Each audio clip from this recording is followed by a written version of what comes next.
Welcome to Judge It, where we don't just laugh at justice's quirks, we rip them apart. Today's Hidden Tales dives into a 1987 Texas case so absurd you'll think it's a prank. A killer walks free because of a law about, wait for it, serving beer to fish. Yeah, you heard right. Carl Jenkins stabbed a man in a bar, got caught red-handed, but slipped through a legal loophole too dumb to make up. Was this a fluke, or proof the system's a circus? Grab a seat. We're about to unpack a tale that's equal parts hilarious and horrifying.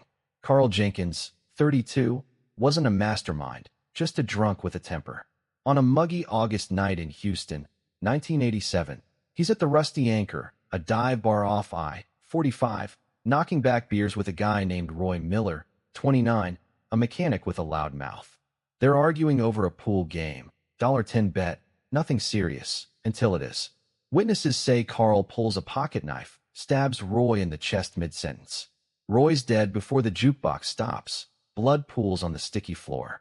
Carl doesn't run, sits there, knife in hand, muttering, he had it coming. Open and shut, right? Not in Texas. Houston PD hauls Carl in, bloody shirt, witnesses galore, knife with his prints. He's charged with second-degree murder, facing 20 years. The bar's a crime scene. Regulars are shaken but not shocked. Fights happen here. Carl's no stranger to trouble. 2 DUIs, a bar brawl in '85, but nothing this bad. His public defender, a rookie named Eddie Ruiz, figures it's a plea deal at best. Trial's set for October '87, and Carl's looking at a long stretch in Huntsville. Until Eddie stumbles on something so ridiculous it changes everything. Here's the kicker. Texas had a law on the books, Section 47.03 of the Penal Code, making it a misdemeanor to serve alcohol to fish or other aquatic life. Sounds like a joke, right? It was passed in 1919 as a quirky Prohibition-era jab at saloon owners watering down beer with creek water. Never repealed, just forgotten. But Eddie spots a typo in the 1980s code revision. Fish got printed as fists. So, technically, serving alcohol to fists was illegal, and Carl's bar fight could be twisted into that. Dumb? Yes. Useful? Oh yeah. Eddie runs with it. Argues in court that Carl's act of serving alcohol to Roy's fist, Roy grabbed Carl's beer bottle mid-fight, triggered the misdemeanor, not murder. It's a stretch. Roy's fist wasn't drinking. Carl still stabbed him. But the law's wording is so vague it creates chaos. Prosecutors laugh. The judge, a grizzled guy named Harold Tate, doesn't. Texas law says if an act falls under multiple statutes, the lesser charge applies unless intent's clear. Intent's muddy here. Witnesses saw a scuffle, not premeditation. Ever wonder how a typo can turn a murder into a bar prank? The courtroom's a mess. Jury's confused. Prosecution's fuming. Eddie's banking on reasonable doubt. If Carl's serving alcohol to a fist fits the misdemeanor, murder might not stick. It's absurd, but Texas courts had upheld weirder. 1920s case let a guy off for stealing his own horse thanks to a wording glitch. Carl's fate hangs on a typo from a law about fish. So does justice bend, or just break, when the rules are this stupid? Let's dig deeper. This one's wilder than you think. Carl Jenkins's trial should have been a slam dunk. Knife in hand, blood on his shirt, dead guy on the floor. But a typo in a law about serving beer to fish, or fists, turns it into a legal circus. How does a murderer walk free on something this dumb? Let's peel back this Hidden Tales mess, because what happens next isn't just funny. It's a glaring neon sign screaming everything wrong with justice when the rules are written by clowns. Stick around. This one's got more twists than a bar fight over a jukebox. October 1987, Harris County Courthouse. Carl's trial kicks off, and it's a spectacle from the jump. Prosecutors bring the hammer. Eyewitnesses saw Carl stab Roy Miller. Bar owner IDs the knife. Forensics match the blood. Second-degree murder, 20 years minimum. They're confident. Then Eddie Ruiz, Carl's rookie defender, drops his bombshell. Section 47.03, the alcohol to fists misdemeanor. He argues Roy grabbed Carl's beer bottle during the scuffle, technically served it to his fist, making the fight a misdemeanor, not murder. The courtroom goes silent, then erupts. Prosecutors call it insane. Eddie calls it the law. Here's the catch. Texas Penal Code says if an act violates two statutes, the lesser charge applies unless intent's crystal clear. Carl's intent. Muddy as hell. Witnesses saw a brawl, not a planned hit. One says Roy swung first. Another says Carl was too drunk to aim. Eddie leans hard on the typo. Says the state can't prove Carl didn't serve alcohol to a fist, flipping the burden back on them. It's a clown show, but Judge Harold Tate Stuck has to take it seriously. Ever wonder how a law this stupid stays on the books long enough to save a killer? Prosecutors scramble. Bring in a legal historian to argue the fish law was never meant for this. Too late. 1980s revision says fists, not fish. And courts don't rewrite typos, they enforce them. Jury's baffled. One juror, a retired trucker, smirks during Eddie's closing. If he served a fist, I'd acquit for the laugh. Prosecutors counter with motive. Carl's temper, Roy's taunts, but can't nail premeditation. Texas cleared 65% of murders in '87, per FBI stats, but this one's slipping through their fingers over a clerical error. Who's laughing now? Carl's no saint. Takes the stand, slurs through a half-baked story. Roy grabbed my beer, I grabbed my knife. Doesn't deny the stab, just says it happened. Eddie spins it. Misdemeanor gone wrong, not murder. Jury deliberates. 3 days, longest in a month at Harris County. Verdict: not guilty on murder, guilty on the misdemeanor. Fine, $100. Carl walks. Knife still in evidence. Roy still dead. Bar regulars toast the fish guy next week. Roy's family's livid. Sue the state, lose fast. Justice or just a bad joke? Let's zoom out. Texas wasn't alone with dumb laws. 1980s U.S. had thousands, from banning bingo on Sundays to fining folks for sleeping in cheese factories.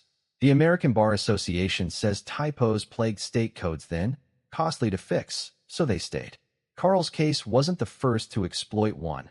1985, a guy in Ohio beat theft charges because horse was misprinted as house. But a murder dodge? That's next level. So what's the real crime here? Carl's stab, or a system too lazy to proofread? The fallout's brewing. Local papers run headlines. Killer freed by fish law fumble. Lawyers debate it in bars. Law profs use it in class. Carl lays low, moves to Dallas, works odd jobs, brags about his lucky break when drunk. But Roy's sister, Tammy, doesn't let it die, starts digging into that law's history, hoping to bury it. What she finds might just spark a reckoning, if Texas cares enough to listen. Carl Jenkins walks free on a $100 fine, leaving Roy Miller's family spitting mad and a Texas law about serving beer to fists in the spotlight. But this Hidden Tales story doesn't end with a gavel bang. It gets weirder, darker, and a whole lot messier. What happens when a loophole this dumb sparks a fight bigger than one barroom brawl? Let's dive into the chaos, because Carl's lucky break isn't just a fluke, it's a flare lighting up a broken system. You won't believe where this goes next. Roy's sister, Tammy Miller, isn't the type to let it slide. By 1988, she's a one-woman crusade. Quit her waitressing gig, spends nights in Houston libraries poring over legal books. She digs up Section 47.03's origin, 1919, meant to mock saloon owners, never repealed because lawmakers forgot. Tammy finds the 80s typo, fish to fists, traced to a sleepy clerk in Austin who didn't double-check the print. She's furious, starts a petition to fix Texas laws, gets 2,000 signatures in 6 months. Papers call her the fish lady. Carl's a ghost, but Tammy's making noise. Here's where it twists. Carl's not done being a screw-up. In '89, he's back in Houston, drunk again, at a different dive, the Blue Moon. Another fight, another knife. This time, he slashes a guy's arm over a spilled drink. Cops nab him. Charge is aggravated assault, 5 to 10 years. But Tammy's petition's got traction. Section 47.03's under review, and Carl's lawyer tries the same trick. He served alcohol to a fist. This time, it flops. Judge sees through the bull, sentences Carl to 7 years. Irony, he's caught because Tammy's fight woke up the system. Ever wonder how long a loophole lasts when someone's pissed enough to kill it? The Texas legislature finally moves. 1990. They vote to repeal Section 47.03 after Tammy crashes a hearing. waving her petition like a battle flag. Lawmakers laugh, then sober up, pass it 62-3. Typo's gone, but Carl's not the last to exploit dumb laws. In 91, a guy in Dallas beats a theft rap because a statute mislabels cows as crows, steals a calf, walks free. Texas has 500-plus outdated laws then, per state audits. Most stay, too costly to scrub. So who's winning here, the crooks or the clerks who can't type? Back to Carl. He serves 4 years, out in 93 on good behavior. Moves to Lubbock, works at a car wash, keeps his knife in his pocket, brags he's untouchable to buddies. Tammy's not done. Sues Texas for wrongful enforcement of a flawed statute in Roy's death. Wants damages for negligence. Case drags to 95. Court tosses it. Says the state's not liable for old laws. She's broke, exhausted, but starts a blog. Yep, 1990s dial-up style, tracking weird laws nationwide. Calls it Justice or Bust. Sound familiar? Let's pull back. Carl's loophole wasn't rare. The National Conference of State Legislatures says 1980s U.S. had 50,000+ archaic laws. Some banned whistling on Sundays. Others fined you for cursing at ducks. Cost to fix?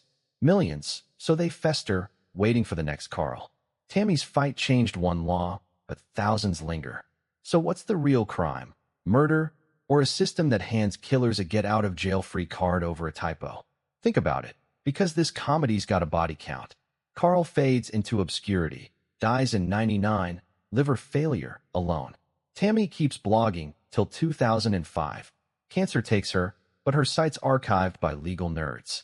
Texas brags it cleaned up after her push, but 1,000+ quirky laws stay, per a 2000 audit. So did justice win, or just limp along till the next punchline? By 2005, Tammy Miller's blog Justice or Bust has a cult following. Legal buffs and true crime fans devour her rants about Texas's dumb laws. Carl Jenkins is dead, liver shot from years of boozing, but Tammy's fight lives on, until cancer cuts it short. Her last post outs a law banning dancing with hats on Sundays, still active. Texas pats itself on the back for axing the fish law in 90, but a 2010 audit finds 900+ quirky statutes lingering. Carl's loophole closed one door, others stay wide open. Did Tammy win, or just yell into the void? Her death sparks a mini-movement. Law students in Austin pick up her torch, lobby to scrub more outdated rules. By 2012, Texas kills 50, banning spitting on cows, fining kids for marbles on sidewalks. Progress, sure, but slow. Costs still millions, lawmakers shrug. Carl's case becomes a textbook example, taught in law schools as Jenkins versus typo. Roy's family fades from the story. Tammy's blog's archived online, a digital gravestone. In 2015, a Houston bar names a drink Fish Fist, $5, proceeds to legal aid. Dark humor or tribute? Zoom out. Carl's not the only one who gamed the system. The American Legislative Exchange Council says 40,000+ archaic U.S. laws persist, some quirky, some deadly. Cost to fix? Over $100 million nationwide. So they sit, waiting for the next killer with a clever lawyer. So what's justice here? A typo's fix, or a system that doesn't print killers free? Think hard, because the next loophole might not be so funny. Your turn. Was Carl's escape genius or a disgrace? Drop your takes below. We're reading every one. Like this wild ride. Hit that like button. Didn't vibe? Smack dislike. We're good. Subscribe and ring the bell for more hidden tales on Judge It. Next week's story's crazier. Trust me. Share this with someone who'd rage at this law. Keep questioning. Stay sharp. Catch you soon.